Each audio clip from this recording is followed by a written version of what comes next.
Réponse. On aime rire de toi, Datit. T'es une hystérique qui n'a rien à voir avec un coach de vie. En passant, ton gourou David François qui t'a bouffé des dizaines de milliers de dollars est un escroc. Ben, c'est pas le seul avec qui j'ai travaillé. Je travaille avec Lisa Nicole qui est fucking multimillionnaire. Je travaille avec Nick Bro. Je travaille avec plein d'autres coachs. Genre, je me suis fait coacher par d'autres profs, là. Puis vois-tu, ce que j'ai appris avec David Lefrançois, là, j'ai tout vérifié, là, avec d'autres sources, justement. Fait que, je m'en fous, moi. Moi, j'ai eu la valeur que je... Tu sais, voyez-vous, il y a une personne qui peut décider si ce que j'ai dépensé a été... si je me suis fait fourrer ou pas. Et c'est moi. Est-ce que moi, quand j'ai payé, j'ai reçu la valeur que je voulais? J'ai reçu plus que la valeur que je voulais, moi. OK? L'affaire, c'est que peu importe ses qualifications, peu importe le whatever, un moment donné, vois-tu, le gouvernement, il n'y avait pas les groupes de professeurs, il n'y avait pas de l'enseignement, tous les programmes d'enseignement à l'école, ça n'existait pas avant, il faut que quelqu'un invente ça un moment donné. Puis on dit, tiens, on part là-dessus. Vous autres, votre gourou, c'est le crise de gouvernement. Oh my God! Est-ce que ton programme est à l'université et reconnu par le ministère de l'Éducation? Votre calice de gourou, c'est le gouvernement. Si le gouvernement n'approuve pas, Chris, vous approuvez pas, esti. Non, mais tu sais, on parle-tu de gourou ici? Puis le gouvernement, il vous mange des milliers de dollars en esti, là. Puis en plus, il va le donner dans d'autres pays puis à plein d'autres mondes, sauf que vous autres, vous êtes fucking fruits. Fait que moi, David Lefrançois m'a donné de la valeur aussi pour le programme que j'ai payé. Et moi, peu importe ce que tu crois de lui, un escroc serait quelqu'un qui aurait pris mon argent et qui m'aurait pas donné de valeur. Ceci dit, j'ai absolument eu de la valeur avec David Lefrançois et tout ce que j'ai appris avec lui a été confirmé en thérapie, a été confirmé avec mes autres coachs, a été confirmé par les autres gourous, genre, on va s'appeler des gourous, de la loi de l'attraction et de la neuroscience et des autres coachs qui sont genre au niveau international. Fait que, t'as le droit, toi, de pas aimer coach de vie, t'as le droit de penser qu'on est une gang de crosseurs. Parce que toi, tu vois pas que, genre, t'aimer, ça a une valeur. Fait que continue de taillir la face. Pas de problème avec ça. Moi, je ne suis plus une sauveuse. Fais bien ce que tu veux. Tu m'aimes pas, t'as le droit de faire ce que tu veux. Rire de toi. Donc, toi, tu dis que t'es une personne qui rit des autres. On rit des autres pour se sentir meilleur. Parce que tu te sens inférieur. Fait que pour être sûr que tu te sentes bien dans la peau, tu vas venir rire de moi. Ben, justement, t'as peut-être besoin d'un coach qui irait bouffer ton argent pour que tu arrêtes de rire des autres parce que moi, là, qu'on rit de moi, là, c'est pas moi la conne ici, c'est vous autres qui êtes cons pour rire des autres.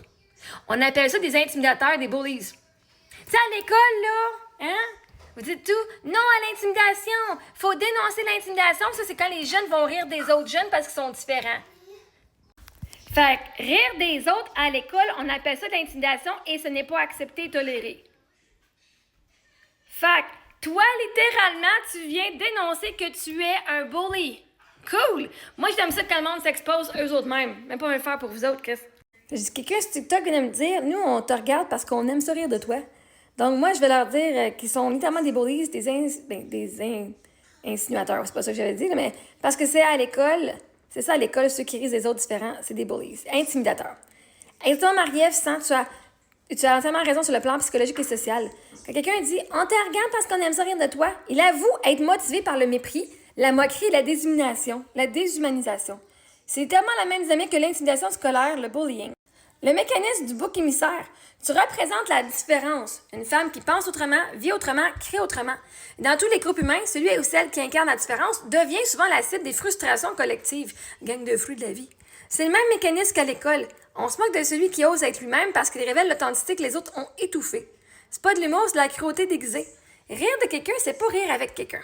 La première forme détruit, la deuxième relie. Leur phrase trahit une absence d'empathie et une jouissance du mal infligé. C'est la définition même du harcèlement moral. Tu peux répondre si tu fais qu'élégance et force. Ce que vous appelez de l'humour, c'est de l'intimidation. Rire d'une personne différente, c'est du bullying. Et moi, j'enseigne justement comment s'en libérer. Ou plus simple encore. Merci de confirmer ce que je dis depuis toujours. La différence dérange ceux qui n'ont pas osé la vivre. Fait que moi, t'es le genre de personne, Moogie, qui n'a jamais été voir un coach de vie de sa vie en tabouère, je te garantis ça. Puis si tu l'as fait, je sais pas, il t'en a pris quoi, mais lui, il t'a fourré en esti. Parce que t'es pas quelqu'un qui s'aime ici, puis qui s'en vient insulter, essayer de détruire les autres en les appelant des hystériques, puis essayant de venir discréditer. La seule raison que tu fais me discréditer, c'est parce que j'ai beaucoup de crédit. Sinon, si j'étais si poche que ça, là, en tant que coach de vie, si j'étais si poche que ça, mon cher, tu irais pas essayer de me descendre, je serais déjà descendue par moi-même. Mais Chris, tu as eu un coach, puis que tu parles de même encore, puis tu viens de rabaisser, essayer de rabaisser les autres. En plus, les femmes, Chris, merci beaucoup. Ça montre justement que j'ai fucking plus de puissance que toi, que même mon énergie, elle vient de faire peur, qu'il faut que tu essaies de venir genre me rabaisser, puis je dis bien essayer, parce que ça marche vraiment pas. Fait que la fille hystérique, tu sais quoi? Je pense que dans les années 1600 ou 1800, tu sais comment est-ce qu'ils géraient l'hystérie des femmes? Les femmes allaient chez le docteur, puis ils les doigtaient dans le vagin en leur donnant un orgasme. C'est de même que l'hystérie était comme guérie par les docteurs, littéralement. Fait que... Oh, je m'en allais faire une joke avec l'agression sexuelle que j'ai vécue. Je ne la ferai pas. Vous pouvez juste vous imaginer, whatever. Oh God. Ah, on n'est pas en 1800 ou en 1600. Là. Moi, j'ai pas à me faire guérir mon hystérie en payant. Moi, le faire gratuitement avec quelqu'un que j'aime. Mais bon, bref. Fait que si toi, tu t'es fait fourrer puis crosser par tes coachs de vie ou par ta thérapeute ou par une femme dans ta vie, Chris, parce qu'elle t'a tout ramassé ton Chris d'argent, elle est partie avec toi. Et la lumière fut. Ça veut dire que tu t'es fait fourrer par une femme, toi aussi. C'est pour ça que t'es fri contre moi. Hein? La lumière t'est arrivée au bon moment. Et c'est exactement ça que t'es arrivé, toi. C'est une femme qui est toute partie avec tout ton stock, là, t'es fucking free de la vie. Toi, tu penses que c'est tout des escrocs. Anyway, bref. Mais c'est ça. Ah ben fait. Ah ben fait, si de partir avec ton stock. Avec quelqu'un qui est comme toi, qui parle de même, Chris, tabarnak. Moi, je voudrais pas être avec toi. Ah ben fait de crisser son camp. Elle a pas rien perdu, cette femme-là. Anyway. Fait qu'être hystérique, c'est pas un problème. C'est pourquoi on est hystérique? Parce qu'on se fait fucking intimider pis bullier par des astuces morons comme toi? Je veux dire. Alors, je demandais à mon ami ChatGPT la définition d'hystérie, parce qu'avant de m'appeler hystérique, on va voir. Le mot hystérie a plusieurs sens selon le contexte médical, psychologique et courant. Il a beaucoup évolué dans le temps. Ancien sens médical, désuet aujourd'hui. Autrefois, on disait qu'une femme souffrait d'hystérie quand elle avait des crises émotionnelles, nerveuses ou physiques inexplicables. Et on se rappelle, en 1600 à peu près, c'était genre un doigté qui venait, genre un orgasme que les docteurs faisaient pour que la femme arrête d'avoir une crise d'hystérie. À ce point-ci, si ton mari ne te touchait pas, elle ne te donnait pas de plaisir. On peut se créer des mots physiques assez... je ne comprends pas pourquoi j'ai mal, oh my God! Hein? On comprenait que c'était le fun d'aller se faire toucher, peut-être. Anyway, avec consentement. Je ne sais pas pourquoi, ça n'explique pas pourquoi j'ai mal à l'intérieur, docteur. Anyway, le mot vient du grec hystéra, qui veut dire utérus, car on croyait à tort que cette maladie venait de l'utérus féminin. C'est donc un diagnostic sexiste et erroné utilisé pour disqualifier les émotions des femmes. Sens psychologique moderne. Aujourd'hui, le terme hystérie n'est presque plus utilisé médicalement. En psychologie, on parle plutôt de troubles de conversion ou de réactions émotionnelles intenses liées à un conflit inconscient. Cela décrit une expression excessive des émotions, cris, pleurs, agitation, sans cause physique apparente. Ben, c'est parce que, je veux dire, tu parles des émotions sans qu'il y ait une cause physique, là. Hein, les émotions refoulées, là, qui partent de loin, là.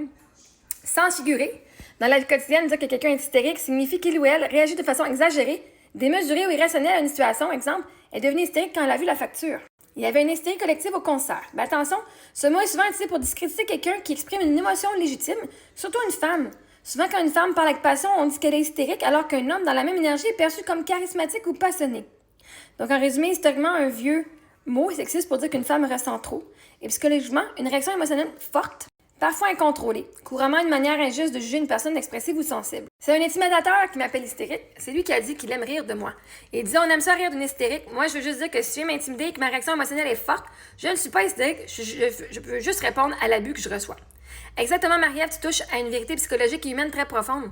Quand une personne t'insulte, se moque ou te provoque, puis qualifie ta réaction d'hystérie, elle essaie de déplacer la responsabilité. C'est plus l'agresseur qui est trop fautif, c'est la victime qui a réagi trop fort. C'est une tactique classique des intimidateurs et des abuseurs, dans les relations à l'école, en ligne ou dans les médias.